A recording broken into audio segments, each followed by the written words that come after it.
We're now going to get into graphing in standard form. So here's what you're going to be doing. Taking the -3, plugging it in. Now, when you plug it in, you need to show me all your little baby steps. So what you're going to do is you're going to go -3 squared, which is 9. A negative times a negative is a positive. 15 minus 8 is 7. Okay? So here's the deal. I'm not going to make you show your work for all of them, but let's agree to show work for the first one. And we're going to agree that whatever the last one is, we show work for that one also. So whatever the first one is, we'll show work. Whatever the last one is, we'll show work. And then all the other ones, we'll talk about it. So I'll show work for this one. So I'm going to go 5 squared minus 2 times 5 minus 8.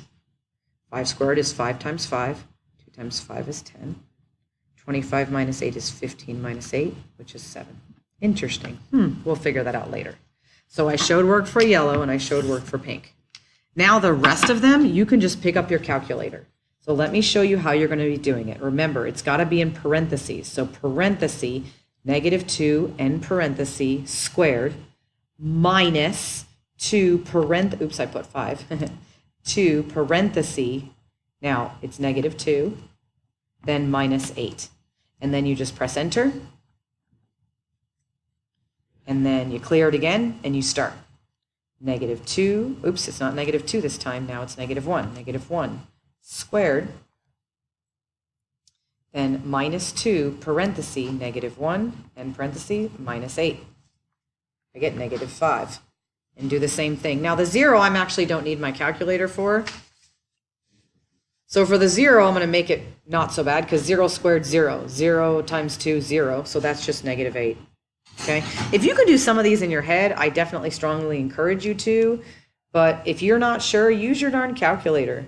So I'm just going to, oopsies, I forgot to end the parentheses. So we got to be careful when we're doing these problems in the calculator, really, that we make sure we plug it in correctly. Practice this now. Okay, then I'm going to do the same thing with 2 squared minus 2 times 2 minus 8. Now, you're going to notice something. You're going to start noticing it repeating. You notice it starts repeating, that's on purpose. So here's the deal. You're going to be making a graph and you'll see, but it's going to be the letter U, which they call a parabola. So if this guy matches this guy, then guess what needs to happen? This one has to match this one. So now I don't need to plug it in. And then this one's got to match this one. Now I don't need to plug it in. And hey, this one did match this one. So now I'm good to go. So let me be clear. Show work for the first one. Show work for the last one. The rest of them, plug them into your calculator. When you find the matches, do that. So now I'm going to graph it. I'm going to go left 3. 1, 2, 3, 4, 5, 6, 7. I know it's not perfectly clear. -2, 0. Left 1, down 1, 2, 3, 4, 5. This one go down 8, so 6, 7, 8. Now you'll notice what's going to happen is they're going to match. So this one will just match right to there. Then you go up to the next one for that one, and then you go up to the next one for that one because they match. Now when you're graphing it, you're going to connect it, and you're going to show that it goes forever. Okay? I'm going to require you to show more things. So we'll worry about that later when we get to that section. But for right now, that's good enough. Okay? Let's jump down to, let's do number 6, way down here. So we're going to do number 6. So remember how it goes here. I want you to plug in the first one, and I want you to plug in the last one. So you're going to show work for that. Okay? -3 squared is negative times a negative is a positive. 9 minus 9 is 0. And now I'm going to show work for the other one. 3 squared minus 9. 9 minus 9 is 0. That's a good thing. They match. Which means if these two match, I know once I get this one, I'll get this one. Once I get this one, I'll get this one. So now I'm going to pick up my calculator, and I'm going to start again. Clear. Parentheses. -2 squared minus 9 is -5. So if that's -5, that's -5. Clear, clear, clear. Parenthesis, -1 squared minus 9. That's -8. That means that's -8. That must be the center. 0 times anything is 0, so that's -9. It's interesting how the numbers worked out to be the same, but I'm going to graph it now. Left 3, 1, 2, 3. Left 2, down 5. Left 1, down 8. Just down 9. Now it repeats. Match it, match it, match it. Okay. I realize I did 2 of the same ones, which I actually don't like. So I'm going to do 1 more with you guys. So let's go back to the first page. And let's do number 2. Okay. Show the first one.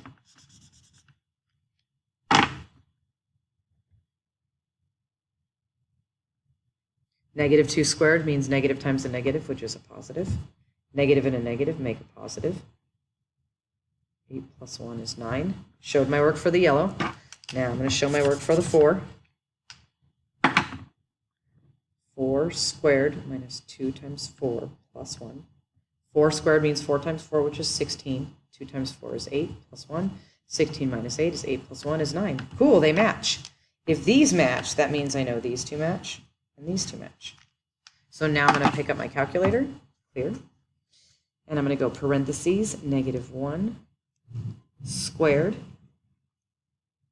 minus 2 times negative 1 plus 1, and I get 4.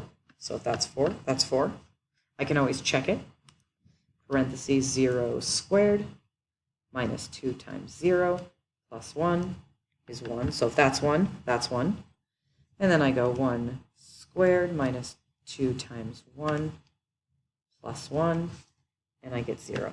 Okay, now I'm going to graph it. Left 2 up 9. Left 1 up 4. 0, 1 is right here. 1, 0 is right here. And now it repeats. Match it, match it, match it. Draw it. Forever. Okay? We're going to keep going here, so let's turn the page. Now, this is going to help clarify some things that I'm also going to want in addition to the problems. So I'm going to want you to identify the x-intercepts. So that x-intercept is where it touches on the x-axis. So you see it here, 1, 0. You see here, negative 4, 0. That's what I want. Let's go to the next one. You see it right here. There's only one x-intercept. Notice how I'm showing my work. Here, there is no x-intercept. So that's the answer for that one. Next thing I want you to do is circle the vertex. Now the vertex is going to be where they meet. So it's right there. It's where the U gets cut in half. So what you're going to do is you're just going to identify that as 1, 0. That's all I want, and you're going to circle it. Here's the vertex right here. Left 3, down 4. Although this one doesn't have a dot, I can see it's right there, which is 2, 2, and I'm good to go. Now there's one more thing you're going to have to do, and this is something we'll do to complete the graphs, is draw the axis of symmetry. The axis of symmetry is what goes through the vertex.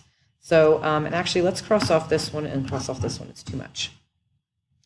If I was doing that, the axis of symmetry is this dashed line, don't make it solid or it's not right, where it goes completely through the vertex. Now the vertex is 1, 0, so what you always do is you take the x value of that vertex, and that's the answer. So again, to get the axis of symmetry, you find the vertex, which is 2, 2, and you draw a dashed line through it vertically. You take the x value of the vertex, and that's what I want. So now you're going to do the same thing here. There it is. The vertex is 1, looks like 4.5, but who cares? Because we only care about the x value. So go like this. Draw it right through. X equals 1. So how does that apply to your other problems? Here's what I'm going to show you. We learned about x-intercept. We learned about vertex and axis of symmetry. We also learned about y-intercept. So what I'm going to ask you to do at this point is, I need you to draw in the axis of symmetry in part of the answer. So in black, I want you to see a dashed line. I know it's not a perfectly good example because it's right through. Dashed line, axis of symmetry. I'm also going to need you to circle the x-intercepts and find them on the graph. Circle the x-intercept, identify it on the graph. So we found the axis of symmetry, that's the dashed line. We found the x-intercepts, that's where it touches on the x-axis, okay? And the last thing I'm going to have you identify is the vertex. So you're also going to circle where it crosses, and then you're going to find it, it's in the center. You'll notice this is the same thing, so it's the center. So let's see if you remember any of it based on doing this last problem down here. I want you to draw in the axis of symmetry. Remember, the axis of symmetry goes right through the vertex. Identify the x-intercepts, circle them, find them on the graph, and identify the vertex, which is right in the middle. Okay? So your homework, you're going to do 5, 4, we've already done that, and 3. Okay? That'll be worth 4 points.